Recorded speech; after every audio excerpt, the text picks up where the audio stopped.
여러분 안녕하십니까, 강신업 변호사입니다. 원로 헌법학자 허영 교수가 사기 탄핵 문제가 있다라고 보시고 이번에 의견서를 헌재에 제출을 했습니다. 허영 교수는 말이죠, 여러분 몇 번에 걸쳐서 말씀드렸고 여러분들 잘 이제 아실 텐데요. 헌재의 불공정을 10가지로 정리해서 발표하기도 하고요. 지금 헌재가 벌이고 있는 여러 가지 불공정 사례에 대해서 크게 걱정을 하고 있습니다. 아무래도 헌법학자거든요. 평생 헌법학자로서 사신 분으로서 그 헌법을 재판하는 헌법재판소, 그리고 헌법을 지키고자 하는 헌법재판소가 사실은 헌법을 유린하고 그리고 불공정한 그런 심판을 계속하는 것에 대해서 굉장히 걱정이 많으신 것 같아요. 이번에는 이 허영 교수가 말이죠, 윤석열 대통령 이 탄핵 심판의 의견서를 헌재에 제출했습니다. 허영 교수가 이번에 윤석열 대통령의 탄핵 심판과 관련해서 헌법학자의 전문적인 의견을 헌재에 제출한 것인데요. 이것이 윤석열 대통령 측에는 도움이 될 것이라고 봅니다.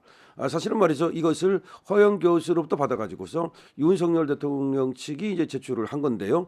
일종의 전문가의 의견을 제출을 했다라고 볼 수가 있습니다.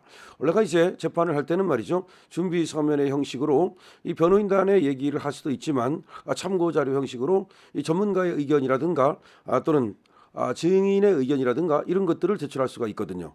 이번에 헌재에 또 허영 교수의 의견이 들어감으로써 아무래도 지금 막바지로 치닫고 있는 윤석열 대통령의 탄핵 심판에 어떤 영향이 있을지 귀추가 주목됩니다.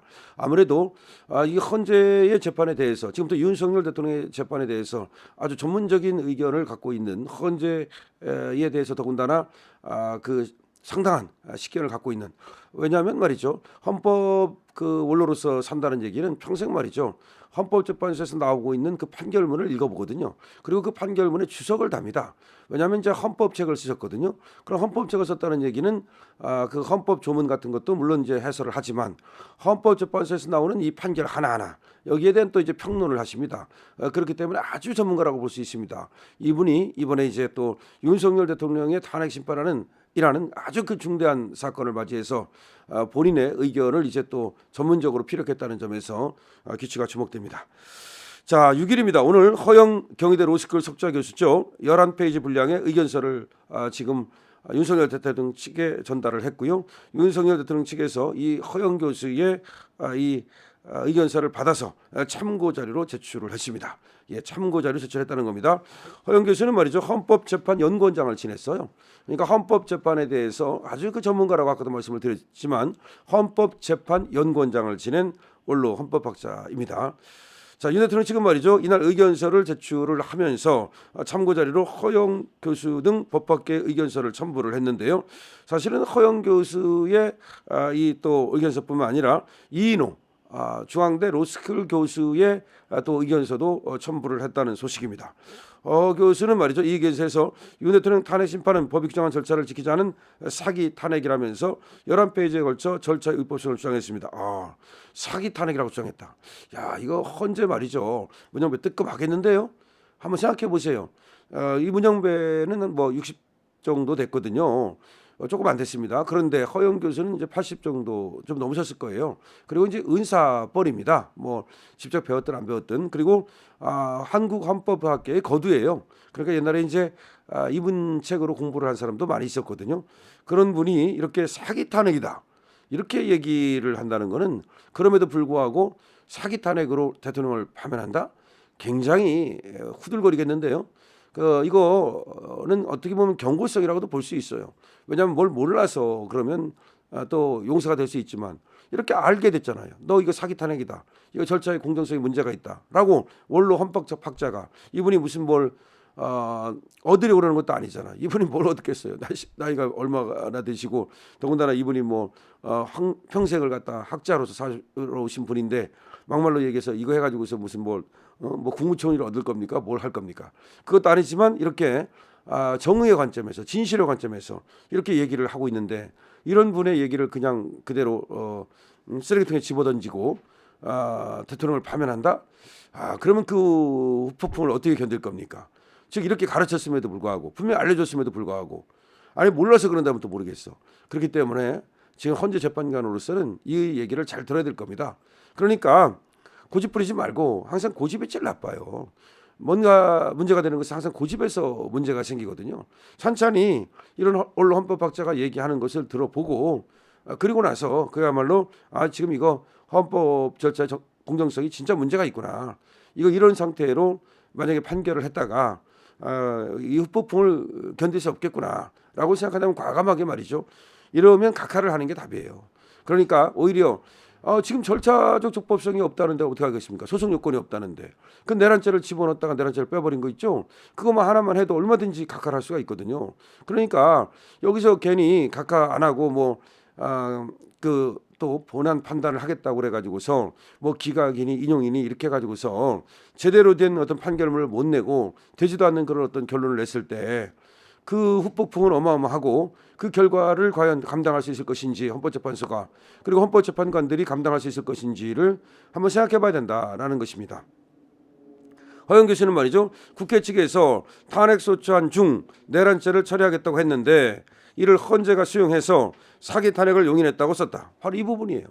이 부분이 가장 큰 거예요. 그러니까 국회 측에서 내란죄를 처리하겠다고 했는데 이를 헌재가 수용하면 안 된다는 거예요. 이거는 보정명령을 내려가지고서 야 니들 국회가 의결할 때는 내란죄로 의결한 거잖아. 근데 우리한테 와가지고 그 내란죄 빼고서 나머지 갖고 지금 심판해달라 그러는데 그건 심판 대상이 바뀐 거야. 니들 변호사들도 있는데 그것도 몰라? 소추사실의 동일성이 깨졌어. 형사소송법에서도 공소사실의 동일성이 깨지면 각하게 돼 있잖아. 그러니까 우리가 보정할 수 있는 기회를 줄 테니까 보정해와. 그럼 보정해오면 심판을 계속할 거고 보정을 안 해오면 이거는 법에 따라서 각하할 수밖에 없어. 이랬으면 전혀 문제가 없는 거예요. 정말로 문제가 있는 거 아닙니까? 이걸 갖다가 허영 교수가 지적하고 있는 겁니다. 국회 측은 윤 대통령 탄핵소추안을 내란죄 등 형법 위반과 헌법 위반으로 나눠서 구성을 했는데 거의 80%가 이 내란죄 형법 위반으로 처음에 문제가 됐던 거예요. 그런데 이걸 변론 준비 단계에서 형법 부분은 다투지 않겠다라고 철회를 해버린 겁니다. 이게 소추 사이의 중대한 변경이라고 얘기를 하는 거예요. 그러면 국회에 재의결을 거쳐야 된다. 이건 여러 번 제가 말씀을 드렸어요. 소추 사이가 중대하게 변경됐기 때문에 이건 국회에 재의결을 거쳐야 되는데 그걸 안 한 거예요. 허 교수님 이렇게 말합니다. 윤 대통령 탄핵 심판은 수사 또는 재판 중인 사건에 서류 송부 촉탁을 금지한 헌법재판소 32조를 위반했다. 이것도 여러 번 얘기했잖아요. 제가. 이거는 헌법재판소법 32조에 서류 송부 촉탁을 못하게 돼 있어요. 수사 중인 사건과 재판 중인 사건에 대해서는. 근데 그걸 그냥 막 해버린 거야. 근데 이번에는 말이죠. 한덕수 총리 사건에서 그 국무위원들의 조서 이거를 보내달라는데 이번에는 검찰에서 안 보내줬잖아요. 근데 그때는 왜 보내줬는지 모르겠어. 이제 와가지고 정신이 들었나? 안 보내줬잖아. 그렇게 안 보내줘야 되는 거예요. 보내준 것도 잘못된 거고 달라고 하는 것도 잘못된 거죠. 헌재법은 이렇게 돼 있어요. 헌재가 다른 기관으로부터 자료 제출을 요구할 수 있다고 규정하면서 다만 수사 중인 사건에 대해서는 단서를 달았는데 이 같은 절차를 어겼다는 것이다. 이거는 뭐예요? 일단은 요구할 수 있다. 다만 수사 중인 사건에 대해서는 못한다. 딱 박아버린 거야. 하지 말라는 거야. 근데 그걸 어겨버린 거예요. 이건 절차 위법 중에서도 엄청난 절차 위법이고요. 증인신문 과정에서 더군다나 윤석열 대통령의 신문권을 갖다가 못하게 제한해버렸잖아요. 이것도 엄청난 지금 사건입니다. 문영배 헌재소장은 말이죠. 나는 우리보 연구에서도 가장 좌측에 있다. 스스로 부적절한 언행을 했고 이런 것들도 정말 절차상의 문제와 관련돼 있다는 거죠. 자, 허 교수 외에도 이게 중요합니다. 헌법학자인 지성우 성균관대 로스쿨 교수, 이인호 중앙대 로스쿨 교수가 의견서를 냈었어요. 3명입니다. 이분들 전부 다 지성훈이 이인호니 전부 다 기라성 같은 분들이에요. 자, 이인호 교수는 뭐라고 썼냐? 언론 인터뷰와 자신의 페이스북 등에서 대통령의 계엄 선포와 권한 행사는 내란죄 요건에 해당하지 않는다. 또 지성호 교수도 저번에 11일 발족한 국회 국민미래개헌 자문위원회 국민의힘이 추천한 의원들인데 이분들 전부 다 이 내란죄 아니다. 근데 이 교수들의 의견서는 말이죠. 지금 윤 대통령 측이 이날 헌재 7페이지 분량의 의견서를 내면서 참고 자료로 함께 제출을 한 겁니다. 오늘 그러니까 윤 대통령 변호인단도 또 7쪽의 의견서를 냈어요. 그러면서 또 이제 교수들의 의견서도 같이 참고 자료로 첨부한 겁니다. 그리고 각하를 주장하고 있어요. 저도 얘기를 드렸죠. 각하가 답이에요. 각하가 답입니다. 해이와 강압에 의한 조작 이번에 또 곽종근 나오지 않았습니까? 그다음에 탄핵소추안에서 일사부재의 원칙 위반. 그러니까 국회에서 말이죠. 한 번 했던 걸 또 하면 안 되거든요. 일사부재의 원칙이라고 그래요. 그다음에 내란죄 철회 이런 것들 전부 다 문제가 된다라고 다시 한번 지금 얘기하고 있습니다. 자, 우리 윤석열 대통령 변호인단에서 지금 의견서를 내면서 7쪽입니다. 거기에 이제 허영 교수의 의견서를 첨부를 했고요. 그다음에 이인호 교수, 그다음에 또 성균관대 로스쿨의 지성우 교수, 이런 분들의 의견서도 같이 들어갔습니다. 이건 굉장히 중요한 어떤 의견서라고 볼 수가 있습니다. 헌재는 이것들을 그냥 옆으로 치워놓지 말고 말이죠. 그야말로 꼼꼼하게 살펴봐야 될 겁니다. 그리고 귀를 기울여야 될 겁니다. 왜냐하면 헌법재판관이라는 사람들이 말이죠. 사실은 판사하다가 거기 가서 헌법재판관 하고 있는 건데 엄밀히 말하면 거기에 그렇게 엄청난 전문적 지식을 갖고 있지 못합니다. 일반 판사하다가 가서 하는 거니까요. 그러다 보니까 저번에도 보니까 이 헌법재판관들이 헌법을 잘 모르고 헌법재판소법을 잘 모른다는 그런 우려까지 나오고 있습니다. 그런데 이 헌법을 평생도록 연구했던 이런 교수들이, 학자들이, 이 헌법학계의 거두들이 지금 헌법 위반이 없다라고 얘기하고 있고, 특히 절차 위반이 너무나 중대해서 이거는 각하를 하지 않으면 안 된다라고 지금 얘기하고 있습니다. 여러분, 이분들의 얘기가 당연히 타당하다고 생각하실 겁니다. 의견 많이 달아주시고요. 댓글 많이 달아주시기 바랍니다. 의견 달고 댓글 달고 그다음에 또 공유하는 것도 다 지금 우리 끝까지 윤석열 대통령 탄핵 심판이 나올 때까지 우리가 할 수 있는 최대한의 어떤 뭐 노력이라고 할 수가 있겠습니다.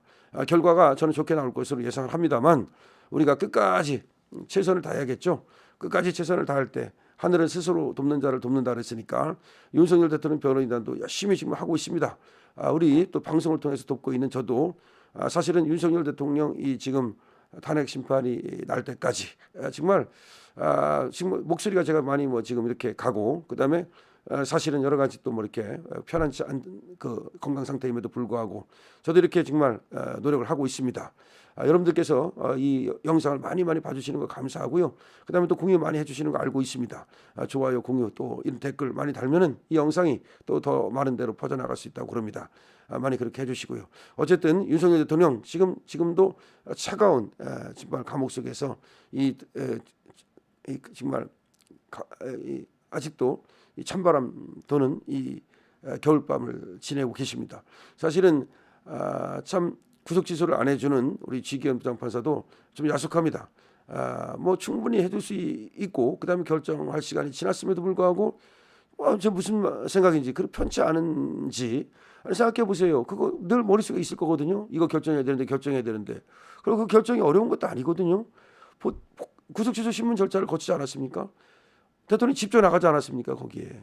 그러면 직접 대통령이 얘기하는 것 뭐 그때 말씀을 많이 안 했다고 하지만 그 다음에 안 나간 것도 아니고 다 받고 그 다음에 다 얘기 들었고 서류 다 있고 지금쯤이면 시간도 충분하고 더군다나 기소가 돼가지고서 모든 지금 저쪽에서 주장하는 것도 검찰 측에서 주장하는 것도 다 받고 그랬을 텐데 왜 이렇게 결론을 안 내리는지 참 야속합니다.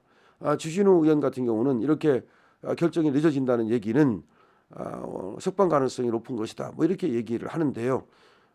제발 그러기를 바랍니다. 뭐 가능성이 높아진다고 하더라도 하루하루가 정말 또 기다리는 사람한테는 피가 마르지 않겠습니까? 윤석열 대통령도 지금 그 안에서 그렇게 지금 탄핵 심판 결과를 기다리기보다는 좀 더 편한 상태에서 좀 이렇게 지금도 윤석열 대통령의 변호인단에 지금 의견서가 들어갔는데요. 뭐 그런 것도 본인이 직접 좀 쓰고 본인이 직접 검토도 좀 하고 이렇게 편하게 할 수 있으면 얼마나 좋겠으며, 그 다음에 만약에 정말 안 좋은 결과가 나온다 그랬을 경우에 그것을 차가운 감방 안에서 그 결과를 받는다? 그건 아닌 것 같고요. 물론 지금 나오는 소식은 오히려 5명이 지금 탄핵 기각 의견을 갖고 있다는 의견도 나오는데 뭐 정통하지는 않습니다. 저는 그렇게 되기를 바라고 또 그것이 그렇게 되기를 바라는 소망일지도 모르겠습니다만은 어쨌든 좀 구속 취소 빨리 좀 이루어졌으면 좋겠다는 생각도 듭니다. 자, 허영 교수님 감사합니다. 강실업 TV입니다.